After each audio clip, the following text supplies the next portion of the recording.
Hello மக்களே, டிஎன்பிஎஸ்லேருந்து புதுசாக ஒரு நோட்டிஃபிகேஷன் ரிலீஸ் பண்ணியிருக்காங்க. எந்த ஜாபுக்கானதுன்னு பார்த்தீங்கன்னாக்கா, டிஎன்இபி டிபார்ட்மெண்ட்டில் இருக்கிற அந்த ஃபீல்டு அசிஸ்டன்ட் கள உதவியாளர் பணியிடங்களுக்கு நோட்டிஃபிகேஷன் ரிலீஸ் பண்ணியிருக்காங்க. ஒரு 1794 வேகன்சி சொல்லியிருக்காங்க. அந்த ஜாபுக்கான குவாலிஃபிகேஷன் என்னென்ன, ஏஜ் லிமிட் எப்படி, எக்ஸாம் பேட்டர்ன்லாம் எந்த மாதிரி இருக்கும், செலெக்ஷன் ப்ராசஸ் எல்லாத்த பற்றியும் தான் இந்த வீடியோவில் பார்க்க போகிறோம். அதை பற்றி பார்க்கறதுக்கு முன்னாடி நீங்கள் நம்ம சேனலை இன்னும் சப்ஸ்கிரைப் பண்ணால் மறக்காமல் சப்ஸ்கிரைப் பண்ணி பக்கத்தில் இருக்கிற பெல் ஐக்கானையும் ப்ரெஸ் பண்ணி வச்சுக்கோங்க. அப்படின்னா தான் நாங்கள் போகிற ஜாப் அப்டேட்ஸ் எல்லாமே உங்களுக்கு உடனுக்குடனே வந்து சேரும். இப்போ இந்த நோட்டிஃபிகேஷன் பற்றி ஃபுல்லாக பார்த்துருவோம். இந்த நோட்டிஃபிகேஷன் பிடிஎஃப் நம்மளோட டெலகிராம் குரூப்லையுமே கொடுத்துருக்கேன். இங்கிலீஷ் அண்ட் தமிழ் 2 பிடிஎஃப்மே கொடுத்துருக்கேன். அதுலேயுமே நீங்கள் டவுன்லோட் பண்ணிக்கலாம். Combined technical service examination ITI level 2 அப்படின்னு சொல்லி கொடுத்துருக்காங்க. இது வந்து ITI லெவலுக்கானது. 3/9/2025 டேட் சொல்லியிருக்காங்க. Notification number 13. ஓகேவா?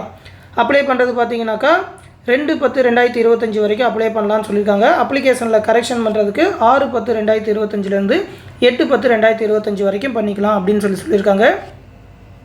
எக்ஸாம் பேட்டர்னை பொறுத்த வரைக்கும் பார்த்தீங்கன்னா 2 பேப்பர் இருக்கும். தமிழ் எலிஜிபிலிட்டி டெஸ்ட்டு, அதுக்கப்புறம் ஜென்ரல் ஸ்டடீஸ், ஆப்டி, இது எல்லாமே சேர்ந்து ஒரு பேப்பராக 16/11/2025 அன்றைக்கி காலையில் எக்ஸாம் இருக்கும்.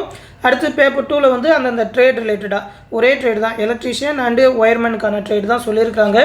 16/11/2025 அதே டேட்டில் மதியத்துக்கு மேலே அந்த எக்ஸாம் பேப்பர் 2 இருக்கும் அப்படின்னு சொல்லியிருக்காங்க. மொத்த வேகன்சி பார்த்தீங்கன்னாக்கா 1794 வேகன்சின்னு சொல்லியிருக்காங்க. லெவல் 2 சேலரி, அதாவது பேசிக் பே 18,800 ஸ்டார்ட் ஆகும். 59,900 வரைக்கும் சொல்லியிருக்காங்க. ஓகேவா? அலவன்ஸ் எல்லாமே சேர்த்து ஒரு 25,000-27,000 வரைக்குமே வரும். ஏஜ் லிமிட்டை பொறுத்த வரைக்கும் பார்த்தீங்கன்னா ஜென்ரல் கேண்டிடேட், அதாவது அதர்ஸில் வரவங்களுக்கு 32 வயசு வரைக்கும் அப்ளை பண்ணலாம். அந்த ஜென்ரல்லே பிடபிள்யூ கேண்டிடேட்னா 42, எக்ஸ் சர்வீஸ்மேன்னா 50, டிஸ்ட்ரிபியூட்டர்னா 37 வயசு வரைக்கும் அப்ளை பண்ணலாம். இதுவே பிசி, பிசிஎம், அதுக்கப்புறம் MBC, DC, SC, SCA, ST அது எல்லாத்துக்குமே தனியாக சொல்லியிருக்காங்க பாருங்கள். பிசிக்கு பார்த்தீங்கன்னாக்கா பிசி, பிசிஎம், எம்பிசி, டிசிக்கெலாம் 34, எஸ்சி, எஸ்சிஏ, எஸ்டிக்கெலாம் 37ன்னு சொல்லியிருக்காங்க. இதுவே இந்த கம்யூனிட்டிலேயே நீங்கள் பிடபிள்யூடி கேண்டிடேட்டாக இருந்தீங்கன்னாக்கா ஒரு 10 வருஷம் ரிலாக்ஸேஷன் கொடுக்குறாங்க. எக்ஸ் சர்வீஸ்மேனா 55 வயசு வரைக்கும் காமனாக அப்ளை பண்ணலாம். டிஸ்ட்ரிபியூட்டர்னா 37 வயசு வரைக்கும் அப்ளை பண்ணலான்னு சொல்லியிருக்காங்க எல்லா கம்யூனிட்டிக்குமே. ஓகேவா? குவாலிஃபிகேஷன் பொறுத்த வரைக்கும் பார்த்தீங்கன்னா அந்தந்த ட்ரேடில் அந்த நேஷனல் ட்ரேட் சர்டிஃபிகேட் வச்சுருக்கணும்னு சொல்லியிருக்காங்க. எதுலன்னு பார்த்தீங்கன்னா எலக்ட்ரீஷியன், ஒயர்மேன், அப்படி இல்லைனா எலக்ட்ரிக்கல் ட்ரேடில். ஓகேவா? அதாவது ITI முடிச்சிருக்கணும்.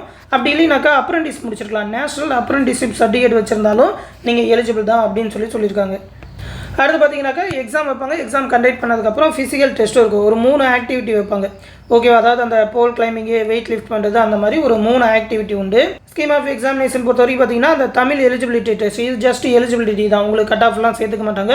ஒரு 100 கொஸ்டின் 150 மார்க்குக்கு. ஜென்ரல் ஸ்டடீஸ், ஆப்டி 2 சேர்த்து ஒரு 100 கொஸ்டின் 150 மார்க்குக்கு. 3 மணி நேரம் காலையில் எக்ஸாம் நடக்கும்.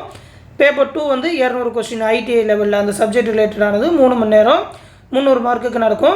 இதில் பார்த்தீங்கன்னா அந்த தமிழ் எலிஜிபிலிட்டி 150 மார்க்கை விட்டுட்டு அந்த ஜென்ரல் ஸ்டடீஸ், ஆப்டி, அது மட்டும் இல்லாமல் இந்த 300 சேர்த்து மொத்தமாக 450 மார்க்குக்கு கட் ஆஃப் பார்ப்பாங்க. இதை வச்சு தான் ஷார்ட் லிஸ்ட் பண்ணி ஃபிசிக்கல் டெஸ்ட்டுக்கு அலோவ் பண்ணுவாங்க. எல்லாமே அப்ஜெக்டிவ் டைப்பான கொஸ்டின் தான். சிபிடி முறையில் நடக்கும்னு சொல்லியிருக்காங்க. ஓகேவா? OMR பேஸ்ட் கிடையாது, அதை கரெக்டாக பார்த்துக்கோங்க. இந்த சப்ஜெக்ட் பார்த்தீங்கன்னா ITI ஸ்டாண்டர்டில் தான் இருக்குன்னு சொல்லியிருக்காங்க. இங்கிலீஷ் அண்ட் தமிழ் 2 லாங்குவேஜ்லையுமே கொஸ்டின் இருக்குன்னு சொல்லியிருக்காங்க. பைலிங்குவல் தான். அப்ளை பண்ணுறது பார்த்தீங்கன்னா டிஎன்பிஎஸ்சியோட அஃபீஷியல் வெப்சைட்டில் தான் அப்ளை பண்ணணும். ஆல்ரெடி அந்த குரூப் 4, குரூப் 2க்குலாம் அப்ளை பண்ண ப்ரொசீஜர் தான். ப்ரீவியஸ் வீடியோவில் எடுத்து பார்த்துக்கோங்க. 38 மாவட்டத்திலுமே எக்ஸாம் சென்டர் இருக்குது அப்படின்னு சொல்லியிருக்காங்க.